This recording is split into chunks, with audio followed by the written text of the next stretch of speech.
Bienvenidos de nuevo a La Sala de Situación, el programa semanal donde tomamos sus preguntas y las usamos como punto de partida para hablar de todas las formas en que el mundo es alarmantemente fefe. Editorial Soy Simón. Y esta semana vamos a comenzar con un análisis profundo sobre la creciente tendencia de las empresas militares privadas chinas expandiéndose por todo el mundo. Aunque quizá hayas visto algunas cosas en línea sobre cómo China está creando su propio grupo Wagner, la realidad es un poco más matizada que eso. Y, sinceramente, mucho más interesante. Además de eso, también vamos a analizar la amenaza global hacia las democracias en todo el mundo. Te adelanto que no pinta nada bien. Las marcas de tiempo están abajo y al final habrá preguntas divertidas de historia. Pasemos al tema principal, el aumento del uso de empresas militares privadas por China. ¿Les parece? Aquí está nuestra pregunta principal de esta semana de Fragment 777. China sigue invirtiendo mediante la franja y la ruta en países con estabilidad variable, a menudo baja, y la renuencia de la República Popular China a desplegar fuerzas militares tradicionales en estas regiones, por varias razones. Deberíamos esperar ver un aumento en las empresas militares privadas estatales chinas y sus capacidades similar al Grupo Wagner de Rusia y ahora al Cuerpo África. La respuesta corta a eso es sí. En este momento, China ya está en camino de construir una red de empresas de seguridad privada y grupos mercenarios. Despliega esos grupos mundialmente para proteger proyectos de la Franja y la Ruta de China y otras inversiones clave. Según un informe del Centro de Estudios Estratégicos e Internacionales, desde enero de 2022, cita, se estima que entre 20 y 40 empresas de seguridad privada chinas operan en el extranjero en unos 40 países, mientras que en China hay más de 7.000 empresas de este tipo a nivel nacional. Fin de la cita. Ahora, desde ese informe, el arsenal de empresas de seguridad privada de China ha crecido junto con su creciente influencia global. Pero la respuesta larga es donde realmente se pone interesante. Porque para entender la manera en que operan los grupos paramilitares y mercenarios privados de China, primero tenemos que establecer que el enfoque de China sobre este tema es marcadamente diferente al de Rusia. Moscú es conocido por su apoyo a mercenarios sombríos y armados que operan globalmente sin preocuparse mucho por las consecuencias, mientras que China prefiere un enfoque más reflexivo y no depende de un solo tipo de actor no estatal. Para hablar del uso de fuerzas mercenarias de combate por China, debemos mencionar tres grupos de operadores distintos. Empresas chinas de seguridad privada, fuerzas armadas de estados vasallos y mercenarios extranjeros colaboran con China para objetivos comunes. Las empresas chinas de seguridad privada son como los grupos mercenarios rusos, estadounidenses y de otros países, pero tienen una particularidad. Con prácticamente ninguna excepción, China prefiere que cualquier empresa de seguridad privada que pueda ser fácilmente vinculada a Pekín evite estrictamente involucrarse en enfrentamientos militares. Estos grupos no liderarán el cambio contra insurgencias locales ni harán el trabajo que los soldados de una nación socia deberían poder hacer. No es raro que los contratistas de seguridad chinos participen en pequeños enfrentamientos si se ven bajo una amenaza directa. Su objetivo principal es proteger los activos económicos de China y a los grupos de ciudadanos chinos vulnerables o concentrados. Para ese fin, llevan a cabo operaciones de seguridad tanto armadas como desarmadas, tomando el control de los activos de Pekín con su propia gente en lugar de depender de un socio internacional. Ofrecen consultoría a gobiernos socios, fortaleciendo a las naciones anfitrionas para proteger sus activos de amenazas. Y en ocasiones proporcionarán apoyo logístico o servicios de capacitación. Buscan ser pasivos cuando pueden, usando fondos y armamento limitados que China restringe para evitar señales de acumulación de poder como Wagner. Esas empresas de seguridad privada operan globalmente. En Asia Central protegen oleoductos en Kazajistán y brindan guardias armados y protección en Kirguistán.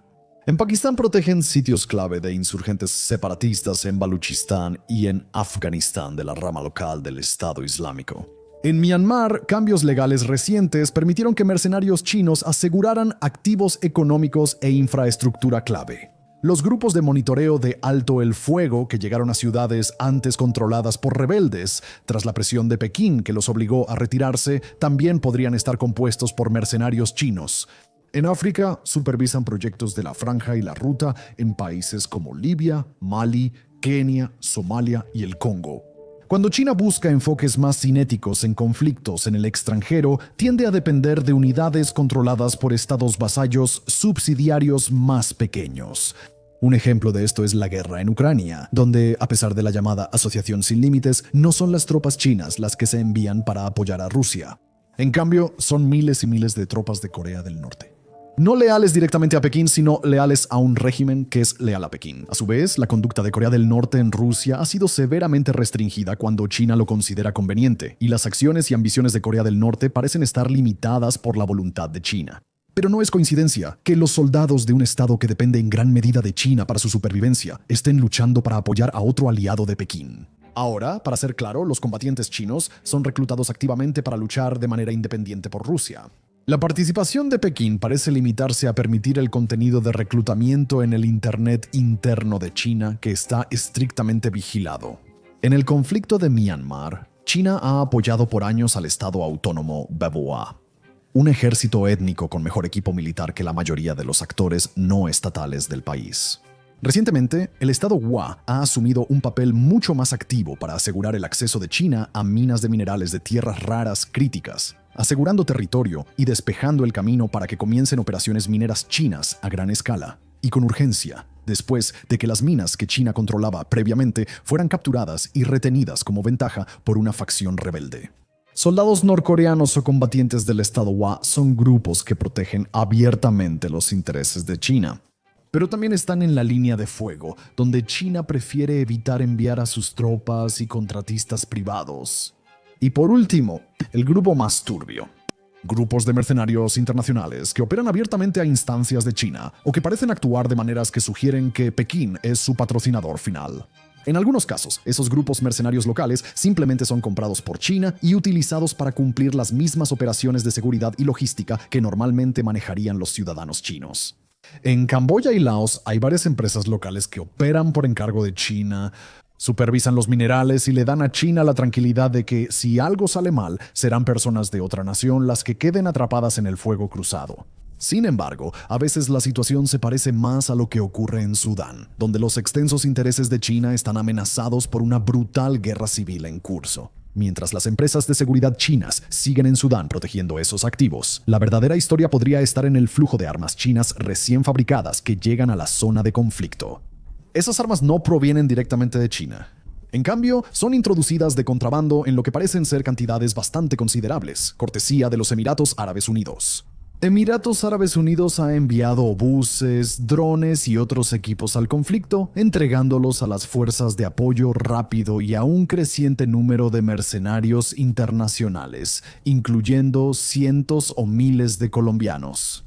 China apoya oficialmente al régimen militar de Sudán en el conflicto civil. No está claro si la decisión de los Emiratos Árabes Unidos de dar armas chinas a las fuerzas de apoyo rápido coincide con los deseos de China. Entre la influencia económica de China en los Emiratos Árabes Unidos y su papel como proveedor clave de armas para esa nación, es muy poco probable que volúmenes tan grandes de armamento avanzado sigan llegando a manos de las fuerzas de apoyo rápido sin la aprobación tácita de China. Para aclarar, en Warfronts no intentamos vincular directamente a Pekín con las fuerzas de apoyo rápido de Sudán. Al menos no hoy, pero en un conflicto donde hay muchos intereses chinos en juego, en un mundo donde China prefiere que sean otros extranjeros quienes luchen y mueran para asegurar que esos intereses estén protegidos, el flujo de armas chinas importa. Si China, como otras grandes potencias, puede fortalecer a grupos cuyos intereses se alinean con los suyos, entonces China no tiene necesidad de depender de sus propias fuerzas mercenarias en absoluto. ¿Pueden sobrevivir las democracias? A continuación, esta pregunta algo aterradora de LCF Da Source. ¿Puede la democracia sobrevivir ante regímenes autoritarios en la lucha por ser superpotencia? ¿Cómo pueden las democracias adaptarse a esta amenaza? Es interesante plantear la pregunta viendo este tema como supervivencia para gobiernos democráticos, no solo como una competencia amistosa. Pero tiene razón al hacer esa distinción. Tras la Guerra Fría, las democracias occidentales rara vez ven las luchas por estatus como un tema de supervivencia. Esa percepción de bajo riesgo ha influido en el enfoque occidental hacia las competencias de poder relativo. Pero sí, como dices, las democracias van a sobrevivir en la lucha por el poder que estamos presenciando ahora. Entonces quizá la forma más importante en que pueden adaptarse es empezar a actuar como si fuera una amenaza existencial. Durante las últimas décadas, esas democracias han operado bajo la suposición de que existe un conjunto común de reglas que dictan el comportamiento internacional. que incluso cuando las naciones compiten por poder, actuarán con moderación, diplomacia, transparencia y tratarán los asuntos internacionales como parte de una sociedad educada. Pero como probablemente esas democracias debieron haber reconocido desde el principio, al resto del mundo no le importa especialmente operar dentro de ese conjunto de restricciones. De hecho, según la retórica de países como Rusia, China, Irán y otros, el mundo nunca creyó que las democracias occidentales practicaran la moderación que decían. Si estaban ejerciendo moderación, entonces estaban creando vacíos de autoridad y poder que otras naciones del mundo habrían sido tontas si no intentaban explotar. Aunque parezca simple, el primer paso para avanzar en la carrera de ratas es reconocer que formas parte de ella. Los regímenes autoritarios tienen el impulso en este momento en la mayor parte del mundo, en parte porque han hecho un uso inteligente y efectivo de las oportunidades que tienen frente a ellos. Pero también se han adelantado, porque las democracias occidentales con poder global tras la Guerra Fría han estado distraídas, autocontenidas y, sobre todo, complacientes. Pueden optar por la moderación diplomática y la cortesía, o intentar ganar el juego geopolítico que se desarrolla ante ustedes. Pero no pueden tener ambas cosas. Detrás de cámaras. A continuación, un par de preguntas detrás de cámaras. Frecuentemente nos preguntan sobre nuestro proceso de producción, así que esta semana decidimos responder algunas dudas. Para empezar, esta es de Jordi Valentine. Hola equipo, esta es para Simón. ¿Cómo va el nuevo estudio? Bastante bien hasta ahora. Obviamente es un gran trabajo en progreso, es un espacio nuevo y grande que estamos ocupando. Poner todo en marcha es un poco complicado. Algunos otros estudios no lucen bien ahora, pero todo sigue en progreso, ¿sabes? Tiene techos altos y grandes, lo que hace que el sonido sea una pesadilla, así que es una aventura constante. Otra pregunta desde producción de Miguel Bosí, 3329. Simón, haces un gran trabajo en tus canales y mantienes al espectador interesado. Gracias, Bosí. ¿Qué dirías que es la clave para hacer un video atractivo? No sé, obviamente. El crédito es de los escritores, casi todo es suyo. En segundo lugar, creo que en términos de presentación, generalmente soy una persona bastante interesada. No soy interesante, sino interesado. Me interesan las cosas. Me gusta aprender sobre todas las cosas de las que hago videos, así que creo que eso generalmente ayuda a hacer que algo sea atractivo. Definitivamente he hecho videos donde he pensado, Dios mío, no me importa, es tan aburrido, y se nota, así que sí, no lo sé. A medida que he ido haciendo más contenido, simplemente he dirigido las cosas hacia temas que me interesan. Así que eso ayuda, supongo. No es una respuesta muy satisfactoria. Lo siento, su señoría. Terry ha hecho su mejor esfuerzo clasificando dictadores históricos. Y justo antes de despedirnos hoy, nuestro segmento de cierre tradicional, donde invitamos brevemente a nuestros escritores Evan y Morris a salir del sótano para ayudar con algunas preguntas divertidas. No se acostumbren a la sensación de la luz del sol. Muchachos, los voy a encadenar de nuevo justo después de esto. Esta es de Sim Jacaplan. ¿Qué dictador fallecido sería el más influyente y exitoso en la actualidad? Voy a elegir a Napoleón otra vez. Piensa diferente, por favor, dice Evan. Ya lo mencioné, sé a quién elegiré, no es Napoleón. No es Napoleón hoy, pero ya lo elegí antes para otra cosa, dice Evan. Lo mencioné en otro episodio hace unos meses. Pero yo diría que el dictador de Portugal durante mucho tiempo, Antonio Salazar, habría sido mucho más efectivo y peligroso hoy de lo que fue en su época, aunque ya era bastante efectivo y peligroso en aquel entonces. Salazar, a diferencia de otros dictadores, operaba tras bambalinas usando su influencia financiera y económica. Habría disfrutado mucho manipulando los sistemas financieros actuales. Creo que esto guarda paralelismos con el tipo que yo he elegido. Entre la fusión global en curso entre corporaciones poderosas y gobiernos poderosos, el auge de las redes de financiamiento ilícito basadas en criptomonedas y el vasto mundo no regulado de la economía moderna en la zona gris. Ese tipo habría sido una fuerza de la naturaleza, dice Morris.